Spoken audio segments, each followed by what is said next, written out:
Happy Halloween, BookTube. For your treat today, since it's Halloween, I thought I'd go ahead and bring you a Spooktacular book haul. These are the books that I had stacked up over here that have been accumulating since probably around May of this year. I just haven't gotten around to filming the videos, and I hit that book slump and, 3-month gap. I've been away for a while. So some of these books I don't even quite remember exactly what the plots are about, so we'll be kind of investigating these together. But without further ado, let's go ahead and jump into it. First one I have to share with you is A Lust for Life by Irving Stone. This is a biographical novel of Vincent van Gogh's life. He's one of my favorite artists. I've always loved his use of color and texture, and I've always been fascinated by his life and the struggles he went through, how he wasn't successful during his lifetime, but the success he's had since then. And just wanted to learn more about it. And I've been wanting to kind of pick up this copy for some time, and it just kind of popped into our store. So I got a used copy. It's got a little bit of wear and tear in here, but I'll patch that up, and I'm looking forward to kind of diving into that. Next up are 2 books in the same series. It's actually a 12-book series that I recently watched a BBC, I think it was a BBC production of it. Oh no, Masterpiece Theater production of it. And this is Poldark by Winston Graham. This is the first book, Ross Poldark, and then the second book in the series, Demelza. And I'll just kind of read a little bit of a synopsis for you. This is the movie cover, so these are the actors that play the parts. This is Ross Poldark here. He actually was the star of On Being Human, which was a kind of fantasy sci-fi series about a werewolf, a vampire, and a ghost living together, and their struggles to kind of blend in with society and kind of veer away from their monstrous kind of histories and tendencies. It was really great. He played the vampire in it, but when I saw that he was in the series, I was curious about it, and I was just amazed. It's a really, really good actor. So anyway, it says, in this first novel in Winston Graham's hit series, a weary Ross Poldark returns to England from war, looking forward to a joyful homecoming with his beloved Elizabeth. But instead he discovers his father has died, his home is overrun by livestock and drunken servants, and Elizabeth, believing Ross to be dead, is now engaged to his cousin. Ross has no choice but to start his life anew. So he's trying to kind of revitalize his father's mining company, which employs quite a few people. There's a lot of poverty in the area, and the rich kind of taking advantage of the poor, including his someone of his cousin who's about to marry would have been his fiance. But Ross here is a totally different individual, and he always looks towards helping the people in the community. And I really liked his character throughout the story. And I'm kind of curious to read the actual source material, but the series was absolutely fantastic. If you haven't seen it, I highly recommend it. Moving on from there, this is a 3rd book in a series. Not number 3, I should say. This is the 3rd one I will have encountered in this series by Carleen O'Connor. This is Murder at an Irish Churchyard, an Irish Village Mystery. I read the first 2, I believe it was, the Murder at the Irish Village and Murder at an Irish Wedding. And it features Siobhan O'Sullivan. She is sort of the head of her family. Her parents have died, and she's kind of overlooking, I think it's 8 kids, I believe it is. And the bistro that their parents had owned. They're trying to make that a success to help, finance the family and everything. But she ends up kind of sticking her nose in all sorts of mysteries. And one kind of fell into her bistro at the time. The second one was at a wedding that she was catering. And this one, apparently, in a churchyard. So like I said, this isn't necessarily the 3rd one in the series. It's further along, I believe. But it doesn't matter. Just happened to come across it, so I picked it up when I found it. And then moving away from Ireland, we go into Scotland. This is one I found in clearance, so I literally got it for $1. It's the Loch Ness Papers, a Scottish bookshop mystery. It was by Paige Shelton. I've seen a couple of these in the store, just never got around to picking one up, but I couldn't pass up when it popped up on clearance. So I don't really know much about the theme, or if this is the 1st or 2nd in this series. Let's see. I think The Cracked Spine is the book one. Then there's also Of Books and Bagpipes, Lost Books and Old Bones, and A Christmas Tartan, a mini mystery.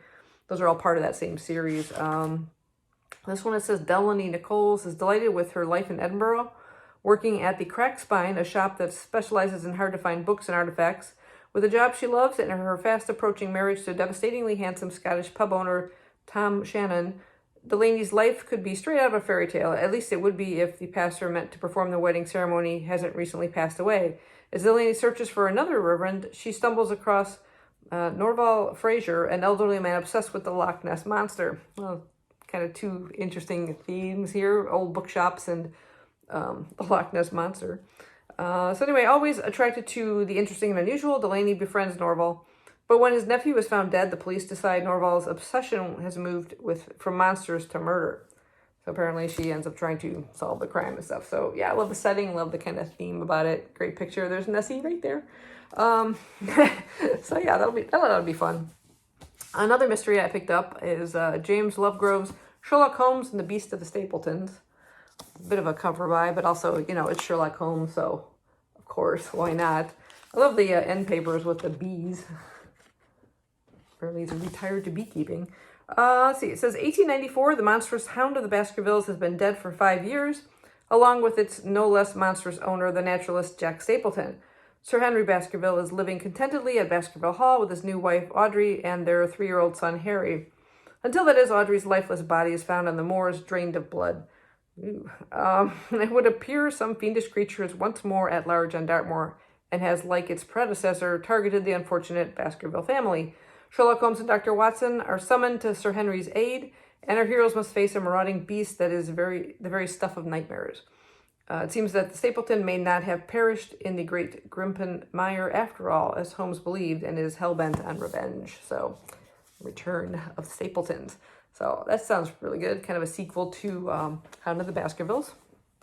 Another one I picked up is just because I've read some books by this author before, and again, it just crossed my path and I picked it up when I found it. This is Kate Atkinson's Transcription. I really don't remember anything about what this theme is about, but I had read Life After Life and I Got in Ruins, kind of sequels to each other. Those were absolutely fantastic. And so yeah, when I saw this one, I decided to pick it up. Let's see what it's about, because like I said, I don't remember it all. It says, in 1940, 18-year-old Juliet Armstrong is an unlikely recruit into the world of espionage, assigned to an obscure department of MI5. Her job is to monitor the comings and goings of British fascist sympathizers, work she finds alternatively tedious and terrifying. But after the war has ended, she presumes the events of those years have been relegated to the past forever. 10 years later, now working as a radio producer at the BBC, Juliet is unexpectedly confronted by the figures from her MI5 days.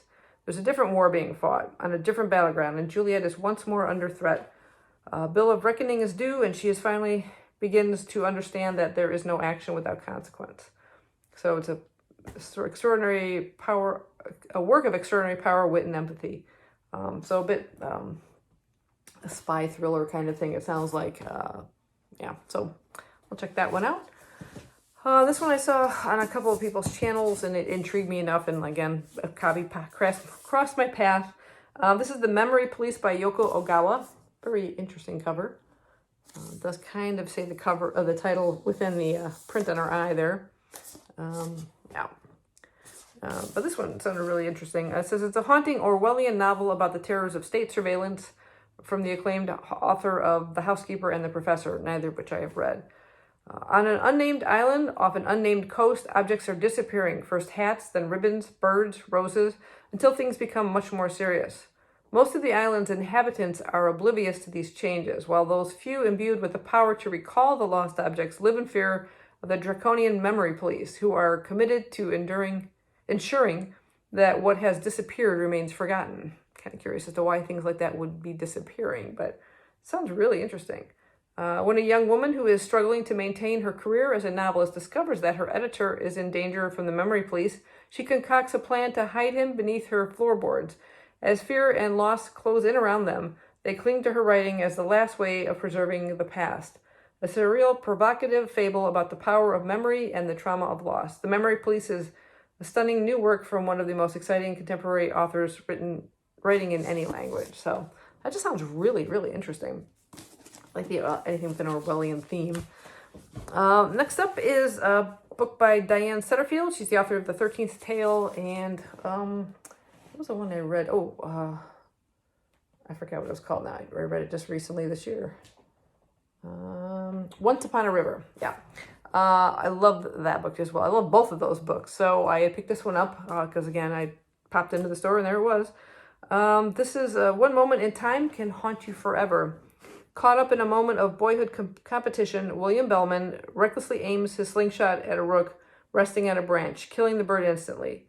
It is a small but cruel act and is soon forgotten. By the time he is grown, with a wife and children of his own, William seems to have put the whole incident behind him. It was as if he never killed the thing at all, but rooks don't forget. Years later, when a stranger mysteriously enters William's life, his fortunes begin to turn, and the terrible and unforeseen consequences of his past indiscretion take root. In a desperate bid to save the only precious thing he has left, he enters into a rather strange bargain with an even stranger partner. Together they found decidedly macabre business, and Bellman and Black is born. So yeah, that sounds just kind of bizarre. So just by killing some bird, it comes back to haunt him. Curious to see what this one's about, but again, I loved the writing in the other two books. These were really, really good. So looking forward to checking that out. And then this one, I read a book by this author before entitled The Ghostwriter, and this is John Harwood's The Seance. Really good for this time of year. I should have kind of delved into these a little bit sooner, but anyway, let's see what this one is about. It says Raxford Hall, a decaying mansion in the English countryside, has a sinister reputation. Once a family disappeared there, and now Constance Langton has inherited this dark place, as well as the mysteries surrounding it. I just love when people inherit some kind of creepy place. Constance grew up in a house marked by death of her sister. She is no stranger to mystery, secrets, and dark magic. In a desperate attempt to coax her mother back from perpetual mourning, Constance once took her to a seance, seeking comfort from beyond the grave. But tragic consequences left her alone in the world, alone with Rexford Hall. Saddled with this questionable bequest, she must find the truth at the heart of the disappearances, apparitions, betrayal, blackmail, and villainy that mark its legacy, even at the cost of her life. So, because this is set in the Victorian world, so a lot of things going forward that really sound interesting. So, looking forward to that one. Next are all also kind of in a horror theme. This is one by author I've read several books from. This is Jeremy Bates, The Man from Torrid. The last one, The Sleep Experiment, I read by him, I didn't quite like, but The Catacombs was really good. What else did I read? The Suicide Forest, that was really good. I've got a couple other ones, some on my Kindle that I haven't gotten to yet, but this is a physical copy that someone sold back to our used bookstore, so I picked it up. This says, there are two sides to any story. Ever been to Torrid before? No? In fact, you've never heard of it? Well, neither had the rest of the world, when in July of 2020, a European businessman shows up at a Tokyo International Airport, claiming to not only hail from the non-existent country, but produces a legitimate passport. What follows is a breakneck tale full of mystery, intrigue, and action that will keep you turning pages well past your bedtime. Doesn't tell you a whole lot, but just, who is this person who's from apparently a place that doesn't exist. It's part of the World's Scariest Legends series, which I believe includes those two books that I mentioned earlier, The Suicide Forest and The Catacombs. But yeah, I've enjoyed at least two of the three books that I've read by him before, so I'm looking forward to checking that out. How many times have I said that? Stop saying that. Anyway, yeah. But the next four are all by the same author. These are all Darcy Coats books. Now, what was the last one I just finished reading by her? The Haunting of Ashburn House, which I showed you in my first video back after 3 months. So these are all ones that someone sold to us. In fact, I had a customer coming in the other day looking for some books on her, and I'm like, I'm sorry, I bought them all. So it's just like, she's like, they're really good, aren't they? I'm like, yes, they are. So let's see what these are all about. The first one up is Hunted. This is a really big one, but it also has fairly large print. Chapter breaks, but this is like the thickest one I've come across. It says, her disappearance wasn't an accident. Her rescue will be a mistake. But by then, it's already too late. 5 days after Eileen Hirschberger went missing on a hike through the remote Ashlow Forest, her camera was discovered washed down river, containing bizarre photos taken hours after her disappearance. But with no body and no additional clues, finding Eileen in the dark and winding woods seems next to impossible. Chris wants to believe his sister is still alive. When the police search is abandoned, he and 4 of his friends vow to scour the mountain range until they find Eileen and bring her home. But as the small group strays farther from the trails and the unsettling discoveries mount, they begin to realize they're not alone, and Eileen's disappearance was no accident. So that sounds really good. I love the covers on these too. Check that out. And then we've got The Whispering Dead. This is a bit skinnier than most of them. She hears them whispering. Homeless, hunted, and desperate to escape a bitter storm, Kira takes refuge in an abandoned groundskeeper's cottage. Tucked away at the edge of a cemetery, it's surrounded on all sides by gravestones, some recent, some hundreds of years old, all suffering from neglect. Doesn't sound like the best place to be staying. And in the darkness, you can hear the unquiet dead whispering. The cemetery is alive with faint spectral shapes, led by a woman who died before her time, and Kira, the only person who can see her, has become her new target. Determined to help put the ghost to rest, Kira digs into the spirit's past life with the help of unlikely new friends and discovers a history of deception, ill-fated love, and murder. But the past is not as simple as it seems, and Kira's time is running out. Tangled in a dangerous web, she has to find a way to free the spirit, even if it means offering her own life in return. That sounds really good. And we have Dead Lake. Another awesome cover. And these are, like I said, they're pretty easy to get through. I mean, you just kind of don't want to put them down once you start. This one says She Thought She Was Alone. Includes 4 bonus stories that will leave you haunted. Okay, so there's some, I guess, little short stories at the back of this. So the main novel's about that long. And then these are like a collection of like 4 short stories. Anyway, it says Sam is excited to spend a week at her uncle's remote lakeside cabin. It's a chance for her to focus on her art without distractions. No neighbors, no phone, and only a small radio to keep her company. It's perfect. But there's something deeply unnatural lingering by the lake. It isn't long before Sam realizes she's not alone out here.